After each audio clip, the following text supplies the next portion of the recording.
Ladies and gentlemen, brothers and sisters, people of all ages, welcome back to the Sticky Floors Podcast. I am one of your hosts, CJ. I am joined by Mr. Will.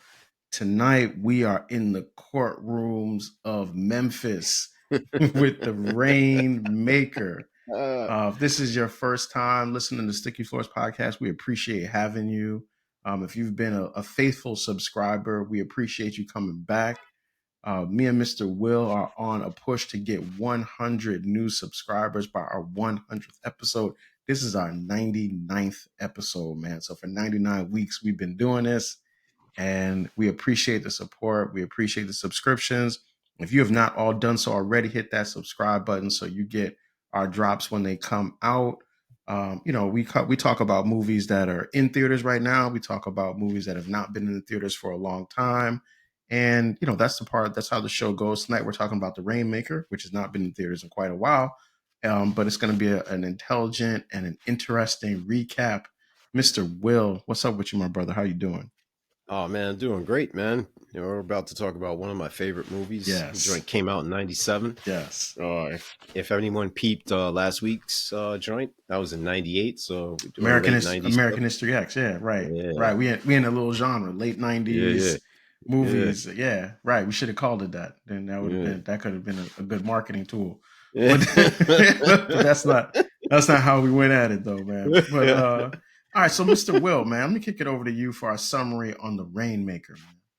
Yeah, man. I really want to say I really enjoyed this movie. So if it appears that I'm a little bit too enthusiastic about someone getting their butt whipped on a regular basis or poisoning or anything like that, that's not the intent. I really enjoyed the movie. Yeah, but with that being said, The Rainmaker's an engaging and engrossing legal drama based on John Grisham's novel that follows Rudy Baylor, a young and idealistic law graduate struggling to find work and purpose in a corrupt system. When he joins a small yet unscrupulous law firm, Rudy takes on a seemingly impossible case against a powerful insurance company that has wrongfully denied a dying man's claim. As he uncovers the company's deceit, Rudy must navigate ethically dilemmas, courtroom manipulation, and his own moral awakening, determined to bring justice to those who have been silenced. And this is set against a backdrop of greed and systemic exploitation, but yet the film masterfully portrays the clash between innocence and experience, compassion and ambition. Through Rudy's transformation from naive beginner to courageous advocate, The Rainmaker becomes more than a courtroom battle. It's a poignant reflection on integrity, perseverance, and the enduring fight for fairness in a world driven by power and profit. There it is. There it is, man. This movie hits so many notes that I think like we as an audience just likes to see. Like I think we love the David versus Goliath story, and you definitely get that. Yeah. I think we also love the idea of the new sort of up and comer who doesn't really know the system and how it works, combating the system and then trying to win. I think we also love like the idea of the mentor who's a little kind of crazy and off, like this is like legal Star Wars. That's what this is. This joint is kind of like That's that. Like, brilliant. Yo, Rudy is like Luke. If his name was Rudy Skywalker, it would have been perfect because that's the brilliant. It really is like it really is on that trajectory. So like it's a fun watch based on that. And then like you said, like John Grisham, man, how many people have gotten ideas from John Grisham over the years, man? How many movies has this dude's writing influence and informed? Like dudes need to send him like a fruit basket or something. He's made a lot of people. He's got a lot of people jobs, helped a lot of people sell movies, and this is another example. He is illmatic, man. So shout out definitely needs to go out to him. That shiznit joint that you said about legal Star Wars. Danny Devito is Yoda. He's Yoda, man. He's Yoda. Shout outs to Danny DeVito. That's what it is, man. That's crazy. And thinking of the whole Spaceball things too. Everything. I'm like, oh man, he's doing it. Ambulance chasers, we are like he's doing it, man. Danny's cooking in this joint. He's my man. 100 in this, man. Like if I could just to diverge for a second, like I was watching this and I was thinking, Yo, Danny DeVito's had an amazing career, man. Oh yeah, from Taxi on TV Yo, with Rita Perlman and the rest of those. right. You He know, got Taxi. Then you got to figure in his career, he's got like the one kind of movie that everybody remembers him in, which is Batman Returns, playing the Penguin. forget that. Yo, He's got dude was in Romancing the Stone. Romancing the Stone. He's in Jewel of the Nile. No. He's also in the War of the Roses. So him and Oh, Kathleen he was Turner ill in that. Yeah. and Michael Douglas, like they did like work together. They were like a team. Yeah. Then he gets the Twins joint with Arnold Schwarzenegger. He did that. Underrated. Then he comes back. He's got the it's always sunny in Philadelphia. He's on that show. Yo, Ill. and then every day I'm seeing this dude trying to sell me Jersey Mike sandwiches. Yo, Danny is eating his whole career. Yo, salutes and shout outs to Danny DeVito, wherever you are, man, dog. You built a Hall of Fame career against the odds, man. Nobody thought you could do it, but you did. And he's also in Mars Attacks. He's in Get Shorty. Yo. He's in what's the joint? He stays LA working. Confidential. He stays working. Yo, this dude is the character actor. He stays working, man. He really does. Busy. He stays working, man. Yo, and he gets nominated too. Like, let's not sleep. His peers recognize him. The audience recognizes his talents. Like, yo, I loved him in this movie.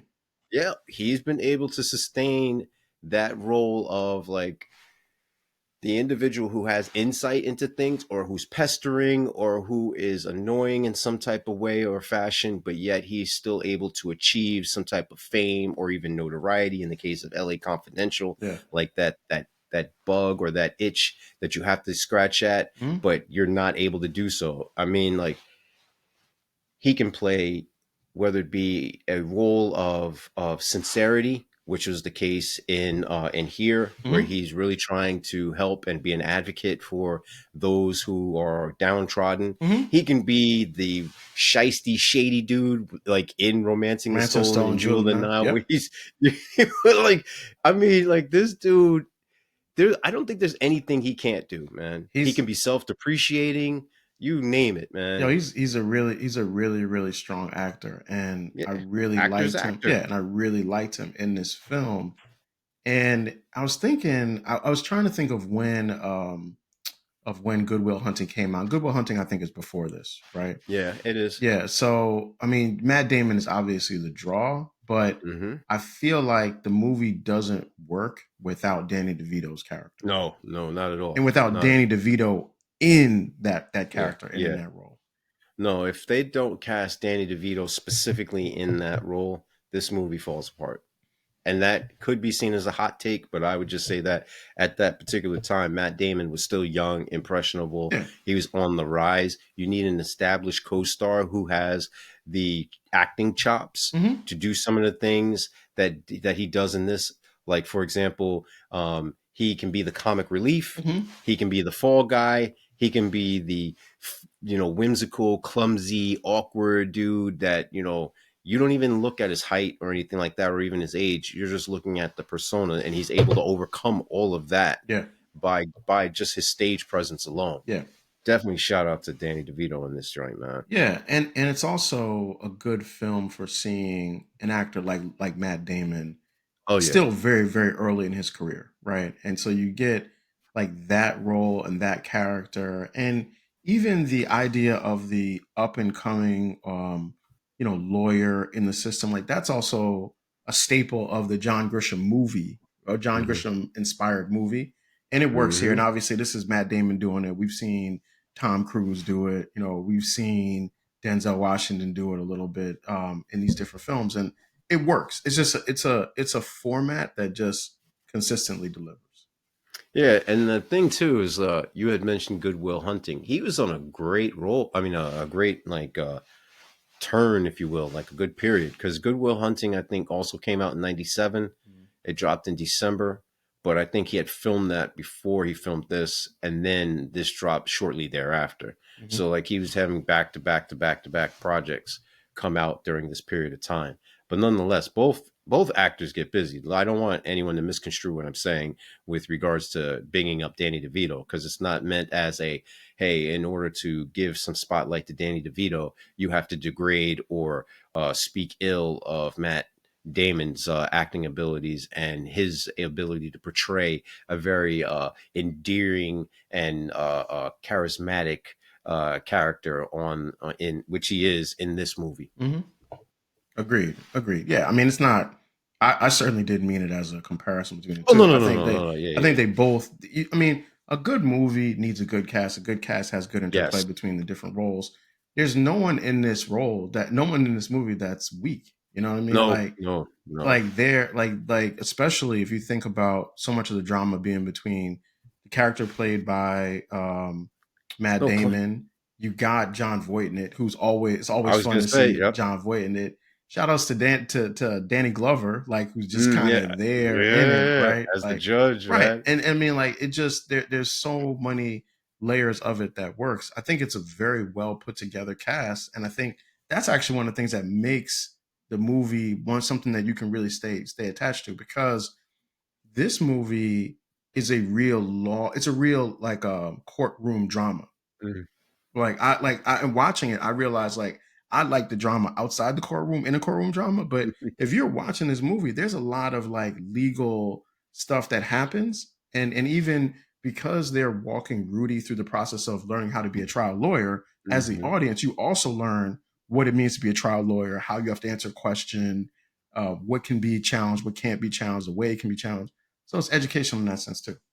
Yeah, and the way that they are able to afford him some grace, because it's Yes. like they're saying, "Hey, remember, you started off here too. Everyone starts off at this level. Yeah. You just don't come into this game in this sphere Yeah. knowing all the ins and outs. I don't care what you learn in law school. Yeah. In the real world, half that stuff gets thrown out. Yeah. You know, and I wanted to go back to something you said about the cast. I tend to like movies that have strong casts. And I Yeah. don't mean necessarily name recognition, because in order to get the name recognition, you have to have talent. Mm-hmm. You have to be able to hold your own against other heavyweights. Mm-hmm. In this case, I want to put the spotlight on the ladies. Claire Daines as Kelly Riker. Mm-hmm. She definitely gets busy as a more submissive, individual who is battered and bruised both mentally, emotionally, and physically, but you see that there's a glimmer of hope. And contrary to our I'm gonna get there. sticky I'm gonna floors get there. Now, don't worry. I'm coming. I'm coming with that. Wait till we get to the eight. I'm coming there. Okay. pre-production meeting. Don't spoil that one. That's my eight. I'm coming there. I definitely think that she's able to hold her own Cheers. by finding her voice as the film progresses, but yet you still see the vulnerability within her that shows that she still needs some TLC. Mm-hmm. Shout out to Virginia Madsen. Some may know her of Candyman fame, Mm-hmm. but definitely she holds her own in this as a shell of a former professional woman who is now seeking refuge, Mm-hmm. who acknowledges that she's had a tattered past, but yet she's trying to do the right thing in this. She plays that sense of righteousness, but yet, you know, understanding that she has some flaws very well in this. I think she navigates this very well, like a very practical person. You know what I Yeah. A mean? real Because life we're all, character. It's a real life yeah, character. It is. because we're not all one thing. We're not perfect. So you don't get the perfect witness. You don't Mm-hmm. get the perfect individual on the stand that can say, yes, you know what, I can uphold any scrutiny that's held against me. Mm-hmm. So I think she does that very well. Shout out to Mickey Rourke in this, who does it, who's in this often, you know, throughout Yeah. the film. Yeah. But when he's in it, you can believe him as the slick talking but Mm-hmm. knowledgeable, willing, morally flexible attorney in this joint, as Bruiser, Bruiser Stone in this, and Mm-hmm. the name is so apropos. It's so just dope, man. And then also, last but not least, rest in power, Roy Schneider. Oh, I was really feeling his sweater at the end when he was actually on trial and actually giving testimony, man. Like he really portrayed the uh, naive, at the very least, and outright ignorant CEO, head of the Yeah. Right. insurance business. Dang, he walked right into that one, man. Yeah, He got crushed on that yeah. on that witness stand. Goodness gracious, though. Yeah, man. Um, Definitely, I definitely love the cast in this. yeah, and the other thing is that you got to figure for the people that are in this, they also get the chance to work with Francis Ford Coppola, which Oh, is, I yo. mean, I can't imagine how attractive it would be to work on a John Grisham story Hmm. with Francis Ford Coppola as your director. You know, like Yeah. that's, I'm sure like that's something that would attract so many people to it. And the style of it is it's a very grounded kind of movie and style, and I appreciate that. Like it's a well made film. There's no question about Yo, and that's the thing. Like I was able to pick up so many things. Like for example, Rudy Baylor is the anti, and this ties in with the title of today's episode. Um, Rudy is the anti Mitch McDearman. Like that. Oh, Mitch he, McDish. Shout out to Mitch McDish. yeah. Tom Cruise is Mitch Shout out to McDish. Tom Cruise and the Yeah. firm. Mm-hmm. He, where you have usually these attorneys who get out of out of college, out of law school, bright eyed, bushy tail, optimistic. In the firm, Mitch is more susceptible to being um, engrossed in the corruption, and he turns a blind eye, if you will. And then later on, as his world starts to fall apart, he develops his conscience, and he's willing to, find a way to get out of or navigate these treacherous and dangerous waters. Whereas Rudy, from the onset, is like, yo, look, I don't do this, I don't do that. You're not going to find me taking bribes or whatever have you. I may be naive, I may even be gullible, but I'm going to err on the side of my clients. And the clients he even takes are Mm-hmm. those who have been beaten by the system. They have a snowball's chance of even getting as far as they did. Like no one was going to take their case. That's why they thrust this upon Rudy when he's basically an ambulance chaser looking for a case, and he's Yeah. like, "Hey, you know what? I'm going to bet on the little guy." Whereas Mitch, he was dealing in corporate, and come to find out, it was mob affiliated. Um, and then just the symbols of the movie. This is about institutionalized apathy. And you see this in the real world today with countless scandals that have been what prevalent the past decade or whatever you want to call this, the 2020s, or even 2000s, where you have an influx of major systems either fumbling billions of dollars, where they bailouts galore, or the credibility of these banks lying and creating accounts that Mm-hmm. are fraudulent. This movie really delves into that, where it's a reflection of how, bureaucracy dehumanizes individuals, and compassion and commodities are made into financial stakes, if you will. Like they've literally made commodities out of pain and suffering. Yeah, I think the thing about movies with lawyers is that I think we're willing to accept a certain degree of corruption is probably not the right word, but we're willing to accept a degree of moral ambiguity in lawyers because Mm. you know everyone gets it. Everyone needs lawyers, right? The Mhm, the mhm. plaintiff gets a lawyer, and the defendant gets a lawyer. Yeah. And sometimes in movies they make too much of an effort, I think, to make the lawyer representing the defendant as being also like an evil person because they're Yeah, like doing a it. snake or Right. evil. Like even the scene where Rudy's talking to John Voight's character and asks him like when did you sell your soul? Kind of that kind of question of Mm, thing, which is really what that really like pisses him off, right? Understandably. But it's like, the idea that the person becomes representative of the thing, sometimes that sort of that makes it a little bit too simple. It makes it a little yeah. bit too like easy black and white, not shades of gray, not the idea that if this is the job, if you're a defense attorney, you have to defend people. You have to defend them with the understanding that they are innocent or at least not guilty of what they are charged with. And I think like that's an interesting thing in the law movie and television show to figure out because we want to see the guy for the plaintiff as always the good lawyer. He's the good guy. And the one who's representing the defense is a bad guy, unless the defense is someone who we think is wrongly accused. Then the dynamic switches, but it always kind of goes that way. I don't think. That is necessary though, because we kind of are limited in the scope in which we can ascertain information as well as process information.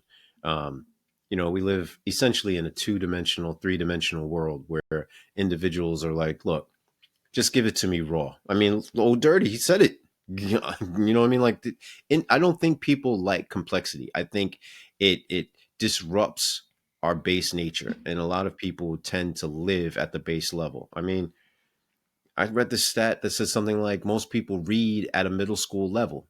They Mm-hmm. had this TV show rather, that said, "Can you beat a fifth grader?" Mm-hmm. or "Are you smarter than a fifth They said grader?" it there for a reason, right? It- Yeah. you know what I mean? Like, so I just think that most people are comfortable when you dumb it down. I mean, Lupe Fiasco has a song called "Dumb It Down," Yeah. um, But and go ahead. I think that a lot of that contributes to the way that we interpret this adversarial system that we call law and justice and order. I mean, there's a TV show that's I think the longest standing television show in history called Law and Order. Yeah, There's a I reason. love watching it. I love watching. But I this is the thing though. Like I think the challenge, the problem with that dumbing down is that it really distorts how Mm, people think the legal system actually works. And they tell you in the legal system tells you that. Like no one is the verdict does not find you innocent. yeah, The verdict finds you reasonable doubt. not guilty. That's what they say. When you win, you were found not guilty, not Beyond innocent. a reasonable doubt. Right. No, but it's just not guilty. It's not like they don't say you won. They just say you didn't lose based on this criteria. And I think like movies like this is kind of simple because it's like, insurance company bad, small town lawyer good, Hmm. family abuse. Well, of It's course, it's like it's the way simple, right? And I get that. David and Goliath. Yeah. Yeah, I get that, but I also think like it kind of hurts the like you said the populace at large when people don't understand all the nuances that actually happen into Mm, this law room drama. Like that's fair. the same thing happens with doctor shows. Like people think that you're gonna walk into a doctor, you're gonna cough, everybody knows all the Yeah, answers. yeah. They're like, some brilliant doctors will come in and say, "Oh, you got syphilis 400." Like, no, dog, that's not how that works, right? That's not. I probably could have said something different besides that. But my point is, like, you could have said anything, right? right, right. And it's not how it really is. No, you're definitely right on that. There are shades of gray. It's not clearly cut.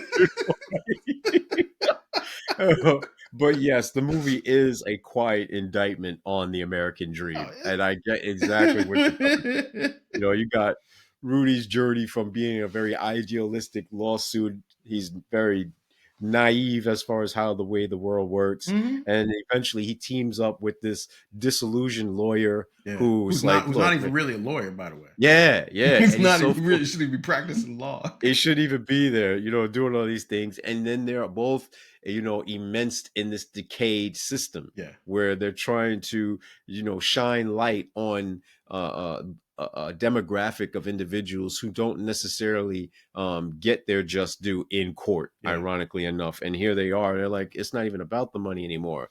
It's about getting justice. Yeah. And what does that look like? What shape does that take? And then, even at the end where the resolution is, we're going to bankrupt this company. We're going to take everything they got. And then they find out, no, you really did that. So you're never going to get any type of money All the money. What was it, whatsoever. like 70 million or something? Yeah, It was up there in terms of what they should have got, which they deserved, by the way. oh, no question. They deserved every bit of it. Yeah. But yet I find it ironic how the people who are wronged never get the justice that they seek in terms of financial, when they could have just paid the claim so that Buddy could have gotten the treatment, which again, the name Buddy Black, Mhm. touches on so many different things in itself. I immediately think of the My Buddy doll, with the little Oh kid yeah, running the around My the Buddy commercial. joint. Yeah, I Yeah, remember that. Yeah. you know, Yeah. and then, as you mentioned, it's not black or white, yet his last name is Black. And then all of the negative connotations and denotations Mm-hmm. that come along with Black, and then Mhm. thinking of the plague, and they called it the Black Death. Yeah. So, him dying of cancer, and then you see his emaciated body on videotape giving Yeah, instructions, that was and powerful in the courtroom yeah. scene. Yeah.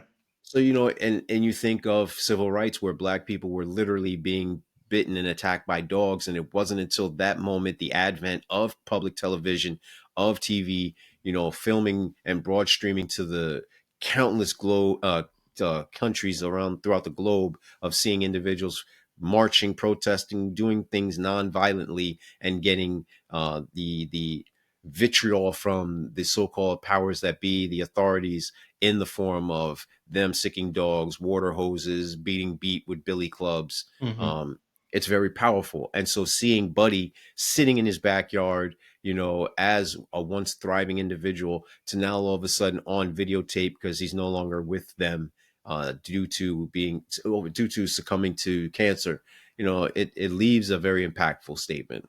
Yeah. The other thing that I want to just point out, which is also interesting about the John Grisham films, is that they don't take place in like New York.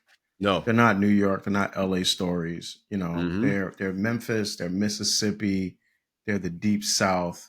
Or They what they call the are, Rust Belt.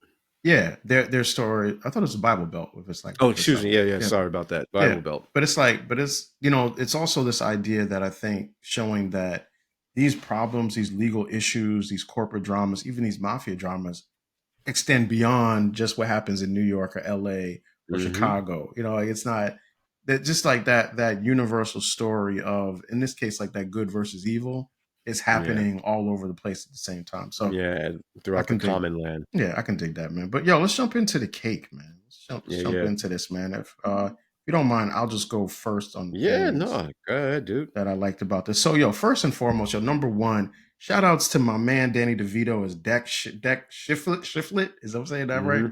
Yo, he was great in the movie. And I'm not gonna rehash all the things we said, but immediately when he came onto the screen, I was like, oh, I like this dude. I'm Hmm. getting with him, right? And he was the perfect mentor for Rudy's character in this Yes. particular story. And Great yo, balance. shout outs to, he was doing the Yoda joint. He was in his bag with that here, no doubt.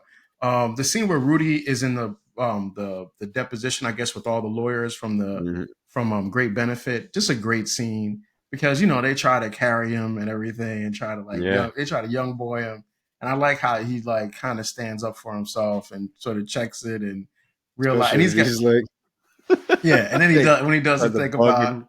about how the one guy is actually still working, and he's like, wow, you survived all the carnage that happened at this place, like I just like that scene. It was a very well written scene, and then John Voight Hmm. is just leaning back like he's rich. Like I like the whole. I just like Yeah, man. that whole thing. You mentioned the funeral for Buddy. Really good scene. Like because you see Rudy build the relationship with him, like Hmm. going taking him out, taking him to the baseball games, those things over the movie. You know that he really cares, and they spend enough time with the black family that you feel when that character actually passes away. So it's going to come, but I think emotionally it lands well. So I thought that was really handled really good. And then Rudy's first day on trial, great scene because he Hmm. doesn't know like what to say, how to object, Yeah. what to sustain, and like the lawyer kind of walking him through, as well as Danny DeVito helping him out. We've just everybody's been there. Your first time, you don't know, you're not comfortable, you don't really know what you're doing, and the way that the room kind of helps out, or at least kind of educates both him and the audience on what it's like to be a trial lawyer on for the first time. Great scene. That's the cake. Yeah. My bad. I think I said Buddy Black instead of Donnie Ray. Donnie Donnie Ray Ray is the Black. Yeah, one. sorry. Yeah, Donnie Ray Is the Black. one. Yeah, No, no, that's on me. Donnie Ray is the one who's sick. yeah. And Buddy is his Is the dad. dad right? Yeah, yeah, And his mom Dot. So like yeah. those names are also hometown, Hmm. like common folk names. Um, I definitely agree with you on that though, CJ. The fact that the three ongoing simultaneous cases, so you have the case where Donnie Ray, obviously that's the main joint that is the point of focus. But then you even got the joint with the little old lady where With the her money. Yeah. family's coming in looking for money, and throughout most of the scenes she's very upfront spitfire type of old gal who's very much in the face of Rudy, saying, when it comes to him cutting the lawn or Mm-hmm. him doing chores around the house, et cetera, et cetera. And then he's able to, at like when her son and his daughter-in-law, her daughter-in-law, his wife, come back and they're looking for X, Y, and Z, and he's able to be the voice for her Mm-hmm. to get her some It's a type good of scene. retribution and Yeah. get them to fall back. Love that. And then, of course, you got the other joint that's jumping off with Claire, where he's able to get her off. And I know you're going to have a lot to say about it, from being, and this is not funny, brutalized, continuously being battered and beaten by her husband. Mm-hmm. She is a victim of spousal abuse, which definitely is a no-go. I want to make that adamantly clear. Um, uh, in no way, shape, or form are we taking that lightly. But how it's gone about is what we are trying to make a more nuanced approach about, when we present what we are presenting about this, which is something CJ will get into a little bit later. But I want to put that disclaimer out there for those that may not be fully immersed in this movie, where they're watching it for the first time and wondering what we're talking about. But the way that these three cases are talked about and how he's able to overcome the obstacles in them, I definitely loved watching it as it unfolded. Um, love the cast, love the setting, especially that it's not in a major city, and Yeah, that it's that's a good giving touch. That's a nice recognition. touch. Yeah. Yeah, Mm-hmm. definitely a nice touch, giving recognition to the other parts of the country. And then the topics themselves, which appear to be still relevant to this day. It was almost like they were soothsayers and had a crystal ball, from the cast, the production, the screenwriters, the directors, everyone played a part, in kind of like forecasting, like, hey, if the country or the powers that be continue on this path, this is going to be the end result. And hence we see things, like with the opioid Oxycontin crisis, like we've seen with Wells Fargo, like we've seen like with the bailouts that we had mentioned earlier. These major institutions failing the masses. So it's not necessarily an indictment on a specific sphere, but as the systems themselves, and the people that are supposedly in charge. What you got with the respect to the hate, though, D? Respect to the hate. With respect to it. So a couple. So one, I do just want to add something to what you said there. I think that the reason why so many of the things that are in like a movie in the 1990s Mm-hmm. reflects itself in a movie in like 2000. You could make this movie today, right? And it would be the same, Oh, pretty much most definitely. the same story. And I think that the thing is that there's like this. The more things change, the more they stay the same. Mm, Maybe the way that certain institutions are set up, they are designed to create the same level of dysfunction over and over mm, again. Like, I'm thinking back to when we did Margin Call, and there's that scene yeah, where Jeffrey Irons breaks down how many times the market has crashed, right? Like, yeah, as a way to say, like, this is something that keeps happening, right? So I think there's always going to be companies that are not offering the best care to people. And as a mm, result, there's always going to need to be lawyers like the Rudy character that are going to fight on the best interests of those people. So, yeah. Definitely fight yeah, for the little guy. yeah. So, I mean, shout outs to Rudy for that. But now onto the hate part for where Rudy did not do well, right? So, okay. So look, Rudy, good guy, right? Solid dude. But number one, dog. Okay, well, a couple things. Let's not holler at women in the hospital when they're beat up. How about that? Like that's Yes, like that's dog, tough. that's like some vulture stuff. First of all, like Yeah, you posted up at a desk in the hospital, right? Which I know your boss made you do that, but that's what you're gonna do. You're gonna go after a woman who's been like brutalized, as you said, by her husband. That was a little weird, and I get it. That's part of kind of building the romantic story, but it's got to be more than one woman in Memphis, man. It's got to be another blonde in Memphis. Like, come on, dog. We can do a little better than that. But okay, fine. So then, like, I'm good with it. But he does some things that are like really really naive in this. First of but I all, think that's consistent, though, man. That's my pushback. right? Okay, I got you. But okay, first, okay, so he spends time with her in the hospital, right? So all these people are seeing him talk to her in the hospital, right? They're in the hospital, right? He goes to her job, right? He goes to where she works. She works in a jewelry store. There's cameras everywhere. He's in there. Yes, By the way, this is all before he goes with her to her house to help her get her stuff out of the house before her husband shows up. He brings a gun with him. Premeditated. Yo, like Carlito Brigante said, you a lawyer, man. Like, what are you doing? What are you What are you doing? doing? What are you I doing? get it. Then he actually witnesses. Now he doesn't witness a murder, but he knows that a murder happened. Mm-hmm. He allows the murder to happen. Now, at that point, the husband is incapacitated. So she killed a person who was actually no threat to her Unable, whatsoever. no longer a threat. So he's an accessory to a murder, and then he kind of like dodges all of that. He represents her as her lawyer, even though there's footage of him being involved around her before that happened. And then he decides to date this woman and be with her after she killed her husband who was incapacitated. Dog, you got to date better than this. If he would have talked to Danny DeVito for like 5 minutes, Danny DeVito would have said, son, don't do that, man. Look, I got some cousins for you. We can hook you up, dog. We fly out there where Butch is. We go out there. We have a good time, man. We have some fun. Like, what are you doing? Like, all right, I'm going to play. That's my hate. That is my no. That's not. I'm not. Nah, we not contesting none of that. That's my hate on that. Since this is a movie about lawyers and us saying that everyone deserves some type of representation, I'm going to have to defend. Okay, you're going to defend this? I guess I'm thrust in the role. Okay, you're going to defend it. Okay. Through no part of my own. I'm just saying we have to provide a balanced narrative. Okay, defend it. We all know that there are certain carrion birds, meaning scavenger birds, for those at home that don't know about the realm of this. Objection, Your Honor. Vultures, eagles, which is the symbol of the United States, crows, everything is part of the ecosystem, and they are necessary to get rid of carcasses that spread potential disease. Objection. 2, you have Rudy, who's naive consistently throughout. So he doesn't know what he doesn't know. And he even gives you in the voiceover, which is excellent, that most crimes, when they're committed, in hindsight, you think of all the things you did wrong. You did wrong. Yeah.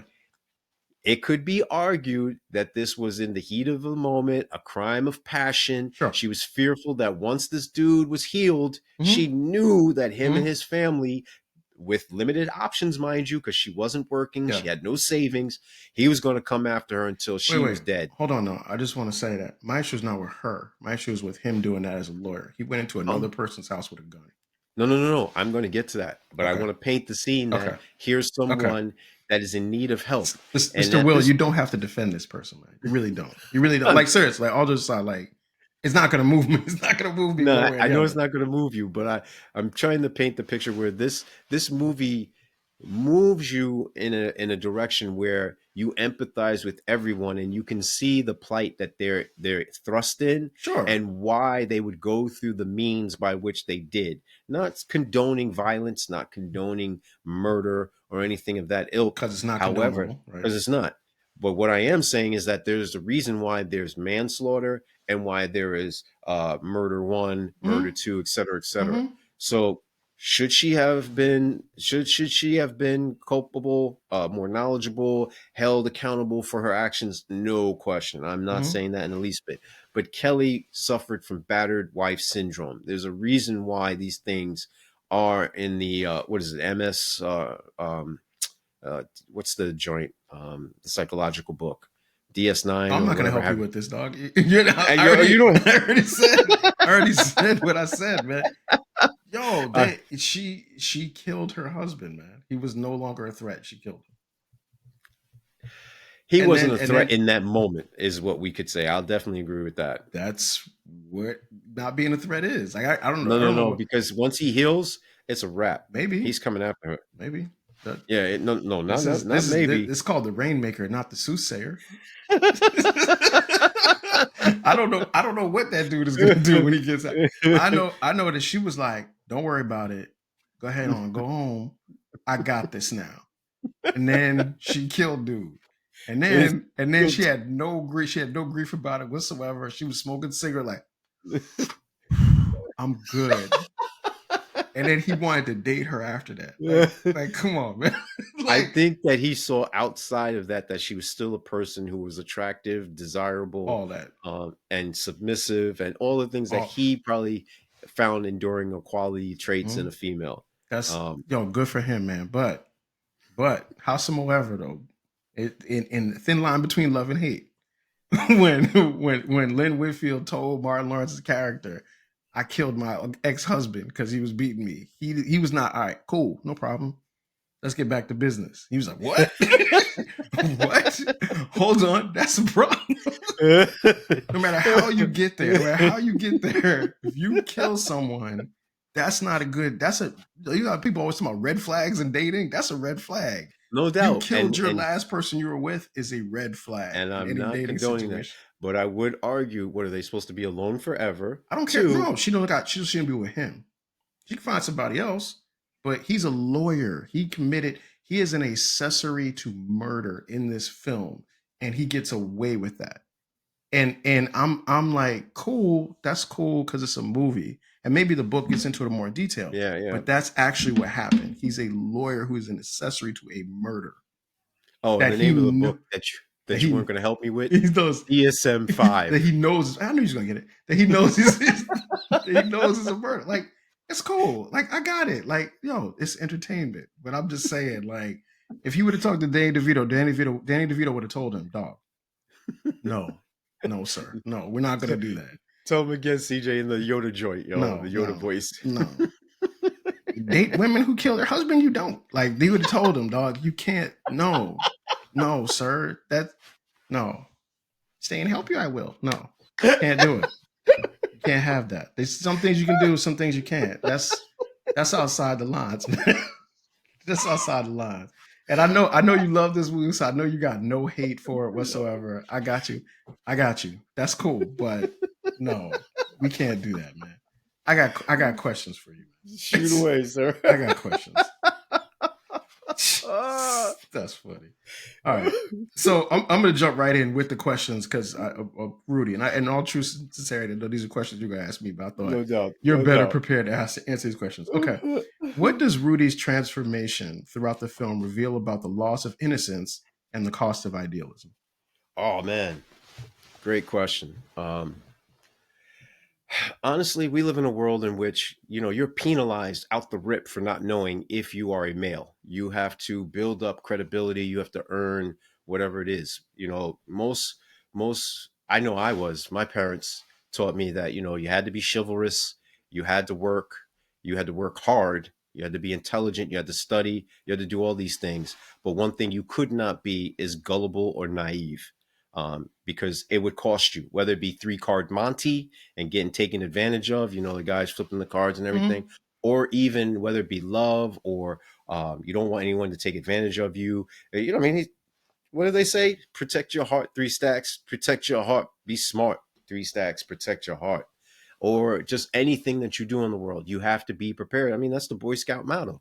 Be prepared. So that loss of innocence at the expense of learning these life lessons, these hard lessons in the real world. Sometimes you have to get your hands dirty. Boozer Stone teaches Rudy that. We were joking about Danny DeVito's character, but he also teaches him that. He that's the reason why they use the bug planted by Drummond and the rest of his cronies to their advantage, to basically humiliate him and to make a tide swing, a very dramatic one, in the process of the trial. Yeah. Okay. All right. My next one. What does the Kelly Riker subplot add to our understanding of Rudy's character and his personal definition of justice? I think that he believes in fairy tales and rose petals and every song that says "fight for your woman" and all this other stuff, and singing out, and being out, on some John Cusack, holding the radio up, to listen to the love song or whatever, trying to serenade your woman. Like, I think he's the modern day Don Quixote chasing windmills and dragons and such. Otherwise, like you said, he wouldn't date someone who's essentially suffering from battered woman syndrome. And that's not funny, but she needed counseling before even thinking about a romantic interlude with Rudy whatsoever. And he should have known better. And we were joking and everything, but him being in a power position could be viewed as him exploiting her vulnerabilities during such a very tumultuous time. Well, he's got some, let me just say this. I just want to add this. He's got some boundary issues the whole film. Oh, no question. Throughout the entire movie. Because like you said, I mean, he chooses to live in the back apartment of one of his clients. Like he apparently he skipped all the ethics classes. Evidently. that Danny DeVito reference. He skipped all those joints, man. But all right, anyway, here's my next one, man.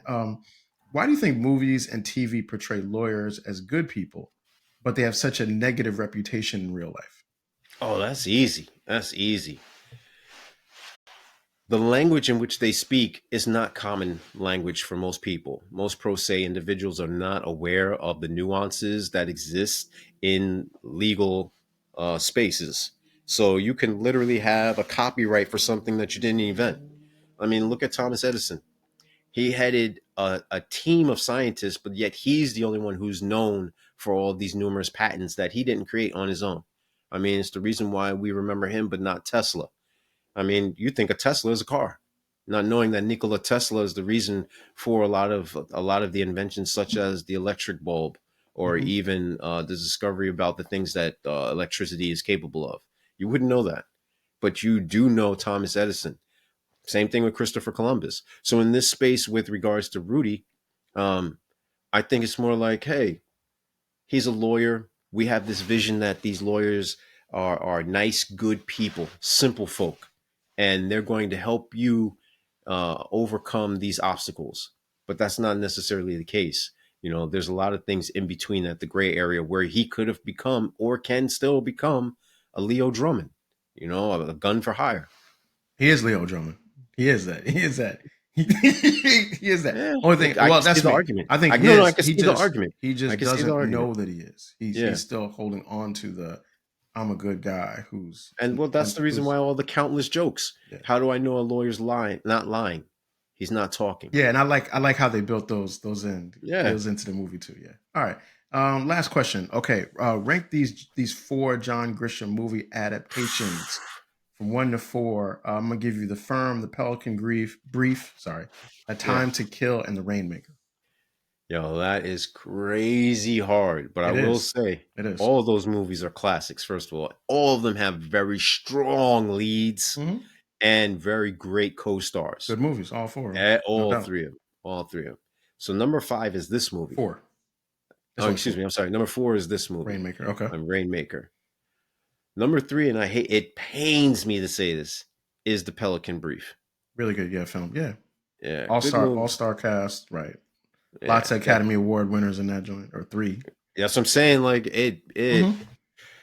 I mean, but you know, you got to make difficult choices, and I know you're a very lover of lists, so you know. I am. It's my favorite thing.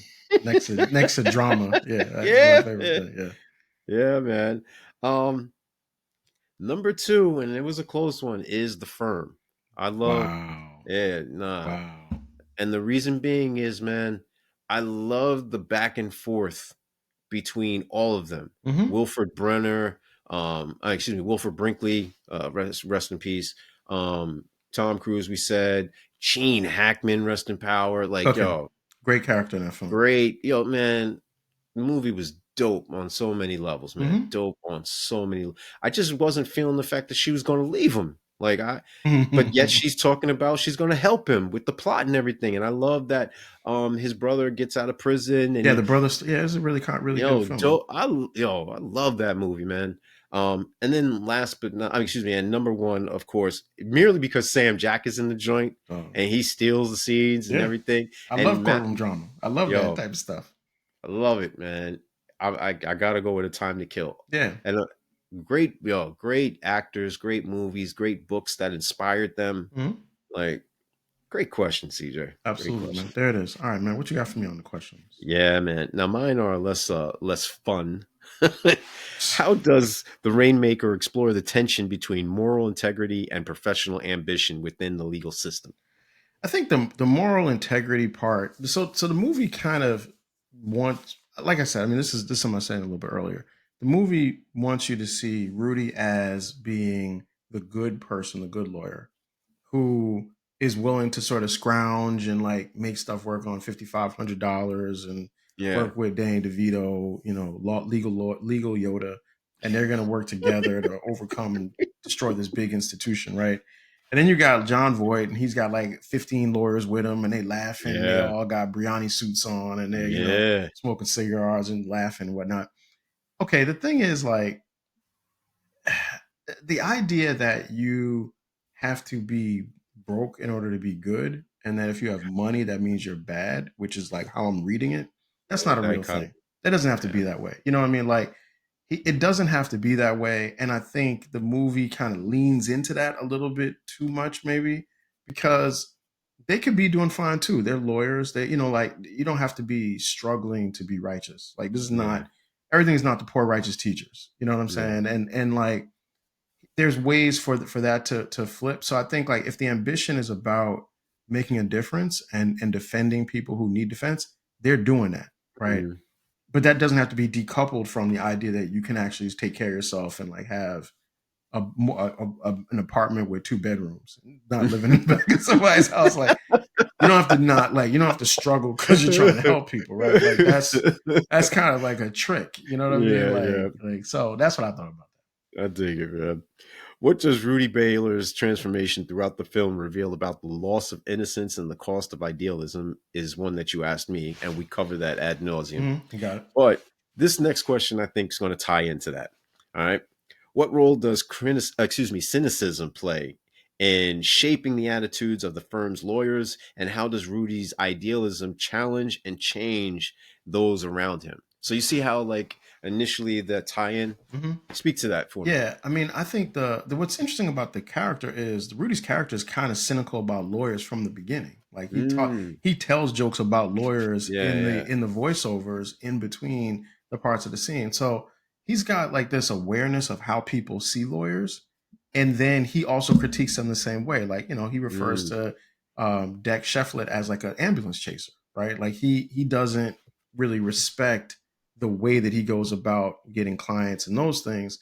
And yet at the same time, I think in the course of the movie, he realizes, like, okay, there is levels to this profession, and there's going to be so many versions of Deck. There's going to be so many versions of, I keep saying John Voight's character because I forget his name. Drummond, right?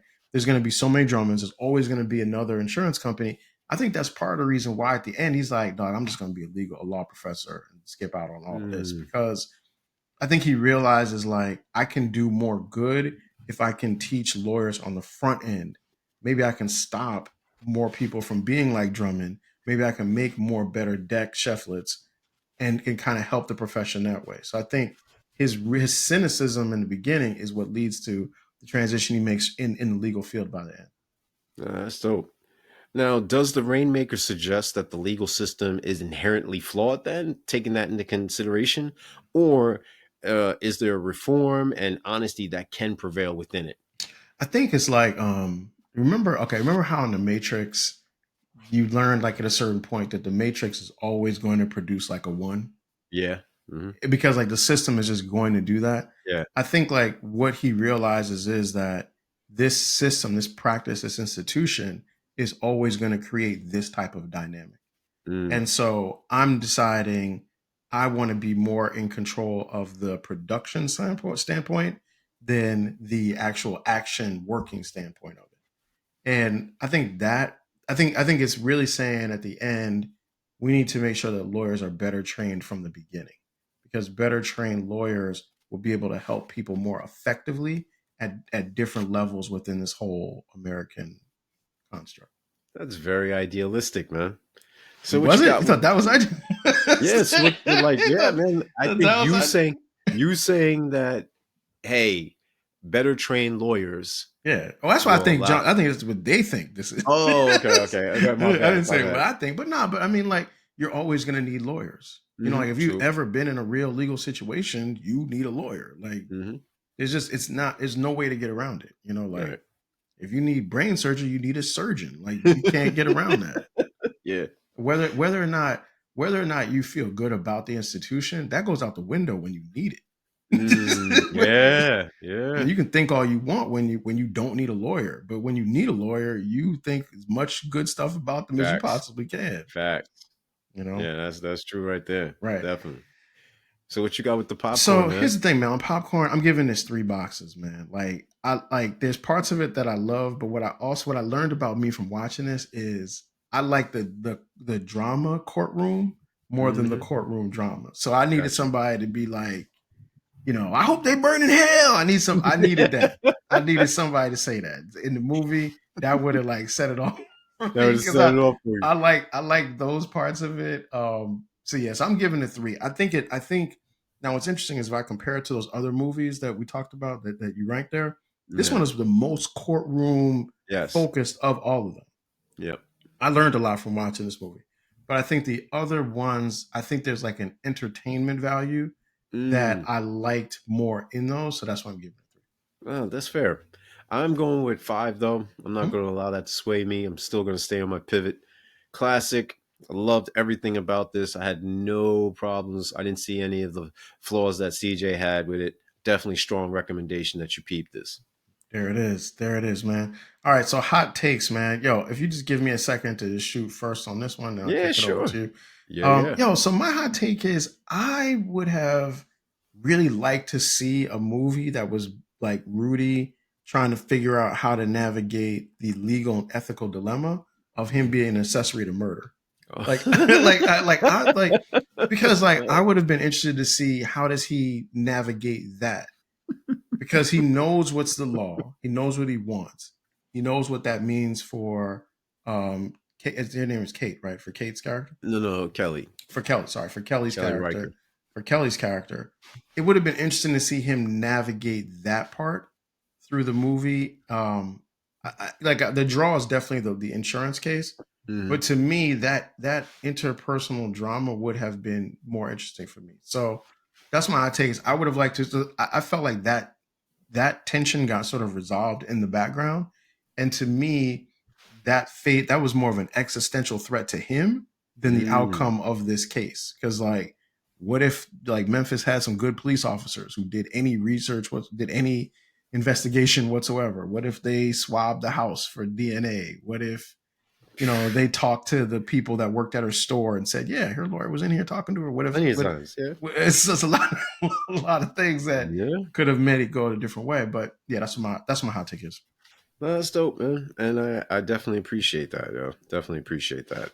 My hot take is I think the Rainmaker predicted the 21st century crisis of faith in institutions and foresaw all of these institutions failing people on a dramatic level. Um, you know, the way that the corporation itself, in this case, the insurance company, Great Benefit, Great benefit. failed and manipulated the system and neglected individuals feels very eerily present and persistent and present in an era of healthcare scandals, student debt, and moral burnout.